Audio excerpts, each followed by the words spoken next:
Bom dia, pessoal. O presidente Alberto Guerra vai começar com o pronunciamento, depois, junto com o técnico Renato Portaluppi, vão atender vocês nas perguntas. Bem, bom dia a todos. Queria começar com esse pronunciamento, primeiramente agradecendo a cidade de São Paulo, que muito bem nos recebeu aqui, os nossos consulados, os gremistas,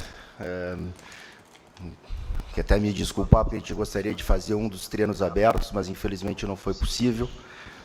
Agradecer especialmente aqui ao Corinthians e agradecendo ao presidente Augusto Melo, agradeço a todos os corintianos por esses 10 dias, mais ou menos, que ficamos aí sendo muito bem recebidos aqui com toda a estrutura possível, né? E aproveitar também para agradecer até os nossos atletas profissionais, cada um com seus dramas pessoais, mas estão entendendo o momento difícil por qual a gente passa e estão sendo extremamente profissionais aí para a gente poder fazer essa retomada já a partir da semana que vem. Aproveito também para convocar, né, todos os gremistas. Quarta-feira da semana que vem a gente tem um jogo importante.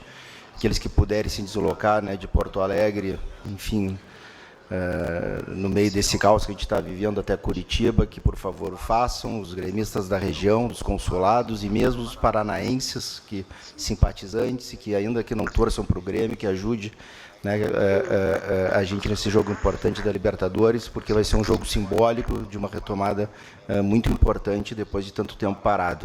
Então, já desde agora também agradeço a cidade de Curitiba, né, ao Curitiba também, que está nos fornecendo o seu estádio, que está nos permitindo que a gente faça de lá a nossa casa. Tá bem? Obrigado, pessoal. Boa tarde, Renato, presidente. Queria que o Renato falasse como tem sido esses dias, desde a volta dos treinos, o trabalho, claro, com os jogadores, mas imagino todo mundo preocupado com o que está acontecendo lá em Porto Alegre, com as notícias que chegam, como que está o grupo psicologicamente para esse reinício de trabalho, né? Bom dia a todos. Está sendo muito difícil nessa parte psicológica. Eles são profissionais, eles têm treinado. Hoje mesmo no café eu estava falando com o presidente. Eles estão com a cabeça aqui. Têm treinado, mas sempre na preocupação com o nosso povo, com a família deles. A maioria tirou a família de lá, os filhos. Então a saudade deles com a família também é imensa. E ontem também a gente pôde ver algumas imagens que a chuva voltou. Quer dizer, o cenário nessa parte é muito ruim, muito ruim. Então eu tenho visto algumas pessoas, inclusive, falar que na minha última entrevista que eu estou tentando desviar o foco. Desviar o foco do quê? Eu não sei onde que essas pessoas têm essa mente. Desviar o foco do quê? Nosso povo está sofrendo. Nosso povo está em todos os sentidos, digamos assim, uma catástrofe. Agradeço também o Brasil todo, mais uma vez, pelo que eles estão fazendo pelo Rio Grande do Sul. É difícil. Aí as pessoas acham que, na minha entrevista, estou desviando o foco. É só se colocar no lugar de um dos gaúchos. Se colocar no lugar do presidente, do treinador, da nossa torcida, do nosso grupo. Na próxima quarta-feira a gente tem uma decisão na Copa da Libertadores. No sábado a gente tem outra decisão pelo Brasileiro. Na terça outra decisão da Libertadores. E no outro sábado mais uma decisão da Libertadores. Aí eu gostaria de saber dessas pessoas de que maneira que eles acham que estou desviando o foco. O Grêmio está e vai ser prejudicado. Muito. Todos os clubes. Os clubes não têm culpa. Os clubes estão jogando, tanto na parte física como na parte técnica. Eles estão muito bem. E o Grêmio praticamente está um mês sem jogar. Então a desigualdade ela é muito grande nesse sentido aí. Então é por isso que eu tenho conversado com o presidente, mas aí é o presidente com a CBF para ver o que eles vão resolver. Mas a cabeça dos jogadores nesse sentido está muito ruim. muito ruim, porque é o que eu falo para vocês, somente quem está morando lá, quem está vendo a coisa de perto, que sabe o sofrimento que o povo tem passado. Próximo. Renato, quando você chegou a mencionar que seria interessante não ter rebaixamento nesse ano, você também acha que o ano esportivamente está perdido? Ou você acha que tem alguma recuperação até em relação ao aspecto psicológico? E para o senhor presidente Guerra, por favor, quando o Palmeiras, o Flamengo e o São Paulo colocaram os CTs à disposição, depois eles não quiseram a paralisação do campeonato. Como é que o senhor vê essas duas questões que eles fizeram, sendo parceiros do Grêmio na questão da Libra também? São essas duas perguntas, por favor. Começar... Não, primeiro eu agradeço a todos os clubes, não foram só Palmeiras, Flamengo e São Paulo que ofereceram, eu diria que todos os clubes do Brasil ofereceram suas estruturas, isso muito me lisonjeou. A escolha aqui pelo Corinthians foi também por uma série de fatores, de logística, de local para se hospedar também, perto do aeroporto, enfim, foi uma escolha mais voltada para a área da nossa da logística. A parceria que nós temos é comercial, né? Não é uma parceria, infelizmente, não é uma parceria do que se refere ao pensamento do que a gente vai fazer em situações como essa. Não é? Então, assim, nós vamos discutir essa questão dos prejuízos dos clubes gaúchos agora no dia 27, na reunião do Conselho Técnico na CBF. O Grêmio não vai fazer nenhum pleito individual, eu tenho contatos diários com o presidente do Inter, com o presidente do Juventude, com o presidente da Federação Gaúcha. Nós estamos tratando desse assunto, inclusive essa conversa de não rebaixamento começou por outros clubes, né, em conversas informais ao Grêmio, não partiu de nós aqui. Né? O fato é que existe uma premissa, né, no Campeonato Brasileiro de Pontos Corridos, que é o equilíbrio técnico. Por isso que não se joga mata-mata, por isso que se acabou, né, lá atrás com a parte do mata-mata. O equilíbrio técnico, infelizmente, esse já foi para o espaço. Né? No momento em que alguns clubes não vão poder usar suas estruturas, seus estádios, não sei, eu não teria nem como antecipar aqui, mas sendo muito otimista, 90 dias de hoje. Então, se contar que maio já quase foi todo, né? Então a gente teria aí junho, julho e agosto, com certeza eu diria que o Grêmio não jogará na Arena. Então, a gente isso é a questão de pegar, né, as estatísticas, ver qual é o percentual de aproveitamento fora de casa do campeão brasileiro ano passado, do vice-campeão, do terceiro lugar, e ver o que é jogar fora de casa um campeonato duro como é o Campeonato Brasileiro. Mas, de novo, a gente vai discutir isso segunda-feira.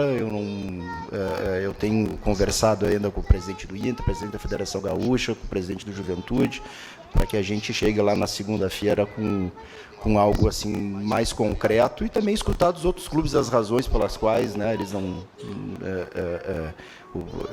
eles entendem o campeonato, porque qualquer decisão lá tem que ser unânime.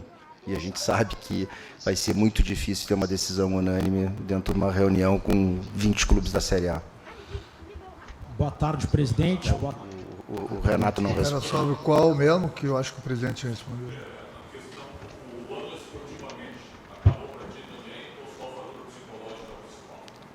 O fator psicológico é o principal, né? Pela desigualdade que a gente vai enfrentar, as competições. Mas nós somos profissionais. A gente vai à luta. Nós somos gaúchos.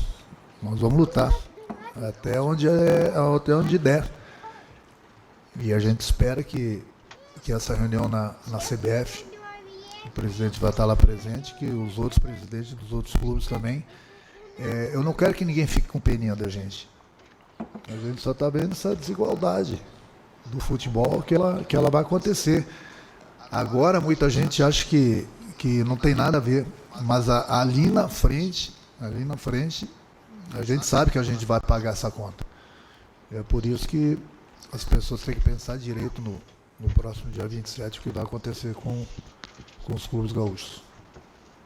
Boa tarde, presidente. Boa tarde, Renato. São muitas dúvidas que a gente tem, eu vou procurar ser o mais objetivo possível.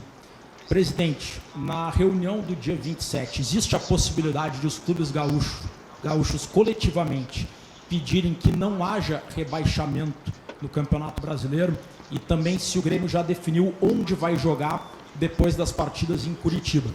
E para o Renato, Renato, a perspectiva é de que o Grêmio tenha em breve o CT Luiz Carvalho, mas que a arena do Grêmio demore para ser utilizada. Ao mesmo tempo, o Inter deve ter o Beira-Rio mais rápido, mas vai ficar sem CT. Esportivamente, te agradaria a hipótese de o Grêmio jogar no Beira-Rio e emprestar o CT Luiz Carvalho ao Inter? Bom, deixa eu começar aqui, Rodrigo, boa tarde. A gente está conversando, né, entre os times do Sul que foram atingidos, né, do Rio Grande do Sul que foram atingidos nessa tragédia. Essa pode ser uma possibilidade, como pode não ser, até porque a gente tem que escutar o que pensa a CBF, o que pensam os demais clubes. Então, não gostaria de antecipar nada aqui antes de falar com o presidente do Inter, com o presidente da Federação, com o presidente do Juventude. Quanto a onde nós vamos mandar os jogos, a gente tem algumas premissas, né? A primeira, da Libertadores, a gente passava por alguns critérios técnicos importantes da Conmebol, aeroporto, capacidade de estádio, infraestrutura, e aí tomamos a decisão por Curitiba. A gente quer, né, a gente pensa em levar o mais para o sul possível para ficar perto da nossa torcida nesse momento. Essa é uma ideia, mas também a gente está pensando em outras questões e a gente fez esse primeiro, vamos dizer assim, passo desses jogos da Libertadores, e tem um do Brasileiro em Curitiba, mas a gente tem jogos, por exemplo, em Fortaleza, no Rio, e quem sabe se movimentar o menos possível, né? Porque já que a gente está nesse prejuízo de sem estádio também, quanto menos a gente se movimentar, a gente entende que é um fator importante, mas por outro lado, pode que a gente não tenha a torcida, pode ser um campo neutro. Então isso a gente está levantando, provavelmente esse final de semana, ou no início da semana, a gente já vai ter uma definição a partir da reunião também do dia 27 para decidir onde jogar. Né? Mas a ideia é dentro do possível, se o tempo também colaborar lá no Sul, e dependendo da evolução da nossa tragédia lá no nosso estado, a gente poder levar os jogos o mais próximo da nossa torcida possível. A gente não pode descartar nenhuma possibilidade, né? Mas aí é uma decisão do presidente do clube. É muito bom, né? Presidente Renato. Presidente, primeiro, o senhor falou da questão da arena, sendo otimista, né? Daqui a pouco um prazo de 90 dias. Existe também, vocês trabalham internamente, conversando com a arena, de uma chance até remota de não jogar na arena nessa temporada? Existe essa possibilidade? Vocês preveem algo nesse sentido também? Como é que está essa discussão? E do CT também, né? Qual é a previsão ali, pelo que viram já? Conseguiram dar uma olhada na região ali, de voltar aos treinamentos, se é que existe uma previsão. E para o Renato, você falou muito da parte psicológica, técnica. Durante essa semana, o que tentou passar para os jogadores, né? De tentar mobilizar de alguma forma essa volta aos jogos, sabendo que tem o jogo quarta-feira. Como é que foi a avaliação até agora, nesses dias que ficaram durante essa semana aqui, pensando já e sabendo que já tem jogo na semana que vem? Bom, na questão da arena, nós não conseguimos entrar ainda no estádio, né? Essa é a diferença. Apesar de o gramado apareceu agora, né, em algumas filmagens, a questão ainda está no túnel, por ali, ainda está muito alagado e a gente não conseguiu ter a extensão desse problema, né? Então, conversando aí com especialistas de grama, de estádios, equipamentos que a gente supostamente tenham sido queimados, que ficam na linha, né, no nível do solo, ali quando a água entrou, a gente faz essa vamos dizer assim, essa previsão otimista e estamos considerando a possibilidade de talvez esse ano não der para jogar lá assim, né? Então, por isso, otimista está falando em 90 dias. No que se refere ao CT, nós já entramos lá há alguns dias, né? Então, aí teve alguns dias que apareceu um solzinho lá, e isso foi muito importante, porque, segundo especialistas, né, nos gramados, a gente tinha que ver se a grama realmente estava morta ou não. Deu uma esverdeada, o que foi uma boa notícia. Então isso, se realmente a grama se recuperar, nem que seja 70%, 80% natural, tem partes que vão ter que ser trocadas ali, a gente fala em 60 dias sendo otimista. né? Agora, se a grama, por exemplo, morreu e tem que trocar, aí se fala de 90 a 120 no CT, né? Que é aberto, que tem mais sol, que não tem o estádio à volta, né? Então, se a gente transportar isso para a arena, a gente já vai ter uma noção, né, do tempo que vai precisar para recuperar e jogar lá. Como eu falei, né, a parte psicológica deles tá muito ruim, mas eu acho que no dia a dia eles têm sido profissionais, eles têm treinado, têm feito tudo. E o teste final, basicamente, vai ser na próxima quarta-feira, né, no dia do jogo. Não tem outro banco mais próximo? Por isso que essa desigualdade ela é muito grande, porque se nós pudéssemos pelo menos jogar na nossa arena, nós poderíamos abraçar o nosso público, e o público poderia abraçar o grupo, entendeu? Como a gente vai jogar fora de casa, esse teste aí da parte psicológica vai ser fundamental na próxima quarta-feira. Eu concordo plenamente com o presidente. Todo torcedor do Grêmio que possa comparecer no Couto Pereira vai dar essa força. E mesmo torcedores de outros clubes, de uma maneira ou de outra, se puder nos ajudar em todos os sentidos, a nossa gratidão é eterna. Presidente, tudo bem? Boa tarde. Tá ligado? Tá ligado. A gente tem visto, principalmente quem é do Sul e tem a oportunidade de estar fora do estado, que algumas pessoas têm dificuldade de entender o que realmente acontece lá nas últimas 2 semanas, pelo menos. Então, eu vou pedir para o senhor se alongar um pouquinho, ampliar o aspecto do prejuízo que o Grêmio está tendo em relação à arena, a centro de treinamento e também as principais dependências do clube. O que é que acontece e por que essa situação inviabiliza que o Grêmio possa utilizar num curto espaço de tempo, em médio espaço de tempo, as suas próprias dependências? E queria também que o senhor falasse sobre a situação do futebol feminino, já que a base principal é em Canoas, né, que foi uma cidade que foi extremamente atingida também, como está sendo planejada essa retomada também para as meninas que disputam aí um campeonato brasileiro. E para o Renato, a gente está falando muito sobre a questão psicológica, mas tem também a questão física, né? Queria saber como está o teu grupo de jogadores, pensando nessa partida já da próxima quarta-feira, até porque o teu elenco ele foi se reapresentando em partes, né? Parte na sexta-feira passada, alguns atletas chegando neste começo de semana. Como tu achas que eles vão chegar para quarta-feira? Obrigada.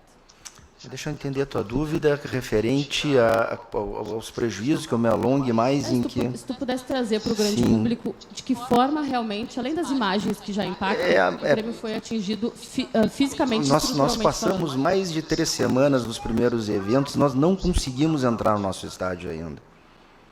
Nós não conseguimos nem avaliar a extensão do dano, para vocês terem uma ideia, né? As informações que a gente teve lá daquela famosa enchente de 1941 levou 32 dias para a água baixar. Se essa foi 1,5 metro acima, vocês já podem ter uma ideia que vai levar então mais do que 32 dias, numa época em que a cidade era menos construída, menos concreto e que podia absorver mais água, né, pelo que os especialistas falam. Agora não, então... fazendo aí uma pequena regra de 3, a gente vai ter mais 3 semanas no mínimo aí de alagamento de água sem poder mexer, né, e sem poder começar a fazer os devidos reparos. Então, assim, é difícil até de calcular a extensão do dano, mas quando a gente sabe o tempo de recuperação de um gramado, né, que a grama está viva, e o tempo de recuperação quando ela não está e o que tem que ser feito, é que a gente chega nesses prazos de 60, 90 ou até mais dias, né? Isso sem contar a parte, né, o VAR deve ter sido afetado lá na questão da arena que fica no nível do solo, né, os vestiários, os túneis, né? Tem toda uma outra questão ali que a gente não, de novo, a gente não conseguiu entrar no nosso estádio ainda em mais de 3 semanas do início das enchentes. Já o CT, a gente conseguiu entrar uns 4, 5 dias atrás, fez os primeiros levantamentos, né, conseguiu varrer um pouco, conseguiu, digo, gramado mesmo, assim, mas todas as bombas que ficam debaixo, na parte de baixo, e que faziam o sistema de irrigação, né, que é importante nesse momento também, água limpa e poder, enfim, na manutenção, estão tudo queimado, né? Então é o tempo de tirar, de levar para consertar, de limpar, de achar outras, de comprar, e não são equipamentos assim que se tem a pronta entrega também, não é? Então até para nós é difícil de ver a extensão desse problema.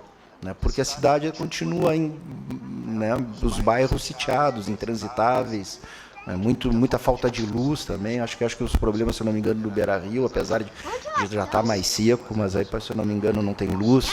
Então, sem luz não se faz absolutamente nada.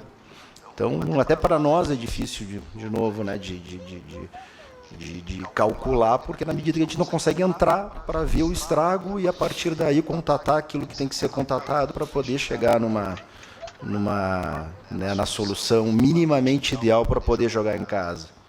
Né? E aí, de novo, só pegar as estatísticas de como é que é os resultados dentro de casa e fora de casa, e replicar isso ao longo de 90 dias, né, 100 dias.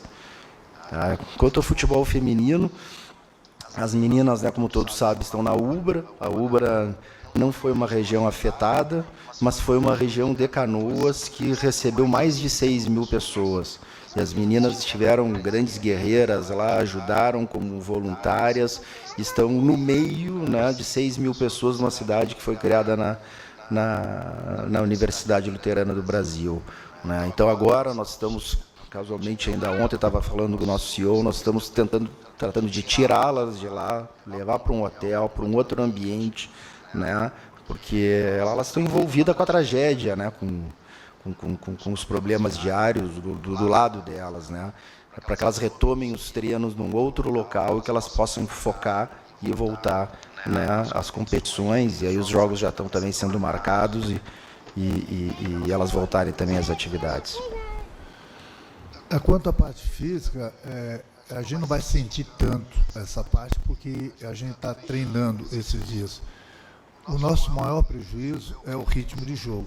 Por isso que eu falei, todos os clubes estão jogando, menos os do Sul. Então, eles estão com esse ritmo de jogo. É a mesma coisa você voltar do final do ano para janeiro, uma pré-temporada. Todo clube precisa de mais ou menos uns 8 a 10 jogos para você readquirir aquele ritmo necessário. Então, é aí que o nosso prejuízo vai ser maior. A gente vai ter que jogar uma decisão a cada 3 dias. A parte física é o de menos, mas o que vai faltar para a gente é o ritmo de jogo. E nós vamos enfrentar tanto na Libertadores como no Campeonato Brasileiro e mesmo na Copa do Brasil, clubes que estão jogados, clubes que estão 100%. Eu volto a repetir, não tem culpa de nada sobre isso, mas o nosso prejuízo é aí. Até a gente recuperar o nosso ritmo de jogo, o adversário vai ter muita vantagem sobre a gente. Esse, sem dúvida alguma, vai ser o maior prejuízo do Grêmio. Boa tarde, presidente. Boa tarde, Renato. Com a volta do Grêmio também está voltando muito para o assunto reforços, né? O Grêmio anunciou o Gemerson essa semana, o Renato falou sobre o Rodrigo Caio também, em entrevista lá para o Sport TV. Eu queria perguntar para o presidente como que o Grêmio vai lidar com o próximo mercado de transferências após essa tragédia, se teve algum impacto também nos cofres do clube nessa questão. E para o Renato, se o Renato pudesse falar um pouquinho mais também de novo sobre o Rodrigo Caio, se teve alguma outra conversa com ele, se o negócio está próximo, pudesse dar alguma atualização sobre o Rodrigo Caio. Boa pergunta também, né? A gente também está avaliando o impacto financeiro, ele é óbvio, não é? Na medida que a gente vai ter que sair com praticamente todo o clube sair de Porto Alegre e ficar itinerante, então os custos se multiplicam e muito. Não é? O caso do Gemerson já era uma negociação que era para ter sido finalizada ali naquela janela de abril, acabou estendendo um pouquinho mais, então a gente concretizou agora. Mas a gente pretendia fazer alguns bons investimentos, ou pretende ainda, não quero dizer que pretendia que não vai fazer, mas a gente tem que avaliar, né, o resultado de tudo isso, né, passa também pela reunião do dia 27, passa por algumas decisões. De novo, a gente não tem ainda dimensão nem financeira de todos os prejuízos que vai impactar no clube em função, né, de toda essa tragédia. A gente espera ter essas informações o mais rápido possível, ter algumas definições também o mais rápido possível, para que a gente possa aí sim, com base nisso, tomar as decisões, as melhores decisões para o clube. Bom, como já tinha falado para vocês, eu falei com o Rodrigo um tempo atrás, saber da intenção dele, lógico, sempre com o aval do presidente, da diretoria, saber dele como estava o joelho dele, Enfim, a conversa foi muito boa. Ele se entusiasmou com a ideia. Mas agora foge de mim. Agora é com o executivo, juntamente com o irmão dele, que estão conversando sobre valores. Aí agora eu saio de cena. É com eles. A gente espera que chegue no acordo, como o próprio presidente falou, analisar bem, né, o nosso prejuízo financeiro, para ver até onde o clube pode chegar. E a gente sabe que em termos de reforços a gente sempre precisa, mas a gente sempre respeita a parte financeira do clube.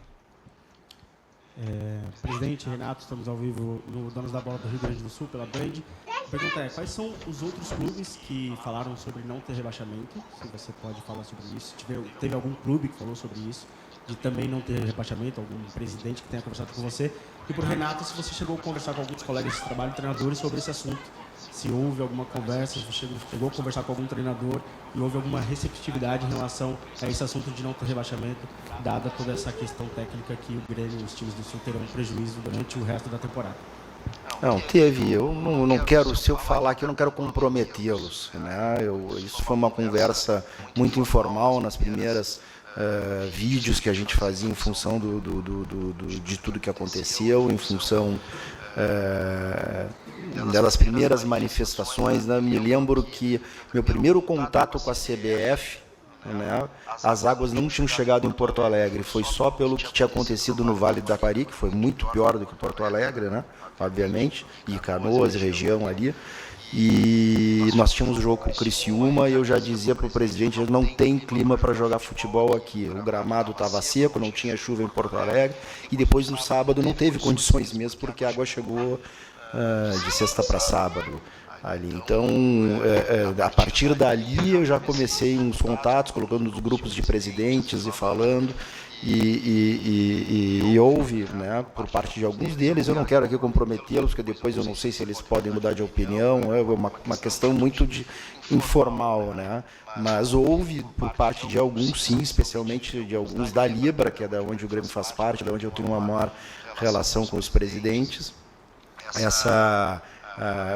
vamos dizer assim, essa análise, vamos dizer assim, essa possibilidade de que isso acontecesse, dependendo da extensão, né, dos danos. De novo, a gente ainda está avaliando, a gente não consegue chegar no estádio, a gente não sabe quanto tempo vai jogar, mas cada vez fica mais óbvio, né, o prejuízo do equilíbrio técnico, que é uma premissa básica do campeonato de pontos corridos.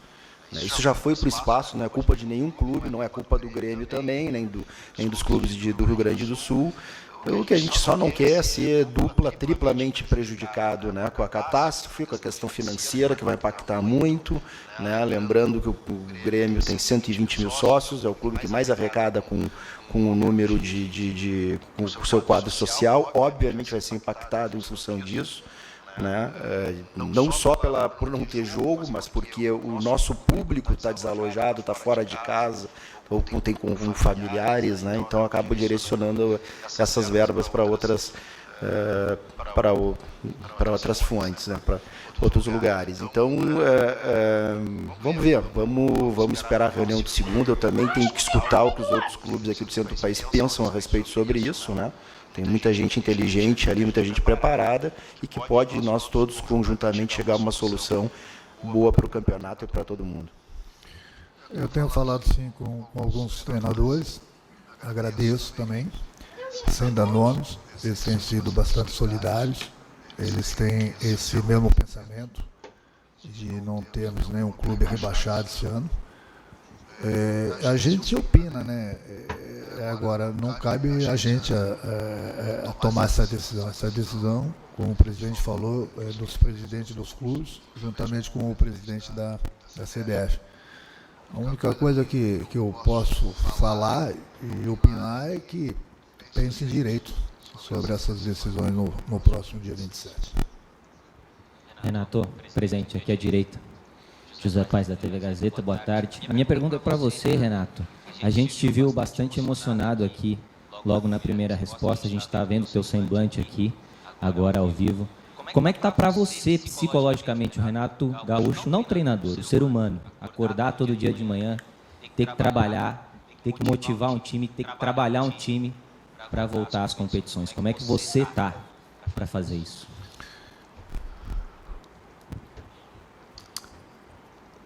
É difícil até de falar, né? Sou bastante emotivo, mas, cara, é botar um grupo para cima. Eu tenho família também no Rio Grande do Sul. Eu penso de manhã, de tarde, de noite no povo e lá em geral. Tenho ajudado bastante, bastante mesmo. O grupo tem ajudado. Amigos mais próximos, eu tenho falado com eles, têm ajudado bastante, além de o Brasil todo ter ajudado. Mas é a cabeça, né? Cara, é difícil falar, é difícil. Falei da outra vez também que quem está no meio do furacão sabe o que está acontecendo. A chuva não para, a gente ajuda. Muita gente acha fora do Rio Grande do Sul que daqui a pouco as águas baixam e tudo volta ao normal. Não volta ao normal. Então a gente perdeu tudo. Como que essas pessoas vão fazer? Então por isso que nós aqui estamos levantando a bandeira do nosso Estado, pedindo essa ajuda. Se não está sendo fácil para a gente aqui, imagina o povo que está lá. É difícil, cara. Muito difícil. Mas, ao mesmo tempo, nós temos um povo, né, de gaúchos, povo que lutador, é unido, e a gente, se Deus quiser, vai dar essa volta por cima. Agradeço mais uma vez a ajuda do Brasil todo. Mas a gente vai dar essa volta mais uma vez. O sofrimento é grande no momento, mas com nossas forças a gente vai vencer de novo. Presidente, só mais uma por gentileza, por favor. Até em cima desses alagamentos, o bairro Maitá, onde fica a Arena do Grêmio, ele alaga desde que a arena foi inaugurada. E a população está num desespero tremendo, como toda a população gaúcha, mas no Maitá a água não baixa nunca. É um negócio impressionante. O senhor em algum momento pensa, junto com o Conselho Deliberativo do Grêmio, em assumir aquela área, o Grêmio tomar conta daquela comunidade? Isso é praticamente impossível, mas que as obras saiam do papel de um negócio que existe há 12 anos? Preto, se tu é de lá, né, tu sabe bem o rosco que foi toda essa construção da arena, o famoso entorno da arena, né, que as contrapartidas da OAS, que depois veio Lava Jato e Prefeitura e do Grêmio. A verdade é que passaram-se já 10, 11 anos e a solução não chegou, né? E dentro de umas reuniões que a gente fez com ministros, e aqui já agradecer, né, ao Pimenta, que agora também está responsável, a gente fez uma reunião com ele e a gente está querendo colocar dentro de alguma espécie de ajuda, né, ao Estado e aos clubes, que ele, na verdade a reunião foi para ajuda aos clubes, né? Colocar o entorno da arena também, né? Finalmente resolver aquele problema. Agora, se vai vir ou não, de novo, foi uma primeira reunião, manda-se ofícios, tem toda uma burocracia pela frente, mas é uma região ali realmente que sofre bastante com qualquer chuva, né? Não o estádio, né, somente numa catástrofe dessa, mas que a gente precisa resolver aquele problema lá. Não tem, né, um estádio, um equipamento belíssimo de primeiro mundo, um estádio de nível europeu, dos melhores do Brasil, numa região ali que se prometeu tanto para eles que é desenvolver, e a verdade é que o poder público, passados 10, 11 anos, nada fez. Boa tarde, Renato. Boa tarde, Alberto Guerra. Aqui é o Luiz da Gol.com. Voltando um pouco nesse assunto sobre o aspecto psicológico, a gente viu muitos vídeos de jogadores contribuindo com resgate de pessoas, como o caso do goleiro Kaique, jogadores até do Internacional como o Thiago Maia. E é uma situação bastante chocante, né? A gente vê que é uma contribuição realmente muito humana. E como que tá os jogadores após isso, de ver de perto, de sofrer, não só eles, ver outras pessoas que passaram por situações tão... Não, aqui, assim, no caso do Grêmio, né, até pela posição da arena, muitos jogadores moram em Eldorado, né, que foi a cidade talvez uma das mais atingidas, se não a mais atingida. Então tem 5, 6 jogadores do Grêmio que saíram resgatados também de lá, assustados, sem luz, com... provavelmente também no Internacional, que tem muitos jogadores gaúchos e da base, que o Rodrigo Eli é de Lajeado, né? Então afetou toda a família. O Edenilson, a família dele, ele é dali do bairro Humaitá. Então teve 2 irmãos também com problemas, né? De sair de casa. Então assim, se não é com eles, que aconteceu com 5, 6 jogadores do Grêmio que moram naqueles condomínios de Eldorado, é com irmãos, é com parentes muito próximos, né? Todo mundo foi atingido de alguma forma, ou com uma babá, um parente, um amigo, né? Quem está lá dentro, não teve ninguém que saiu ileso disso, né? Ninguém que saiu ileso, né? Então é isso, pessoal. Obrigado, presidente. Obrigado, Renato. A programação será passada no grupo ali para o pessoal depois sobre os próximos treinamentos e a viagem para Curitiba. Obrigado a todos.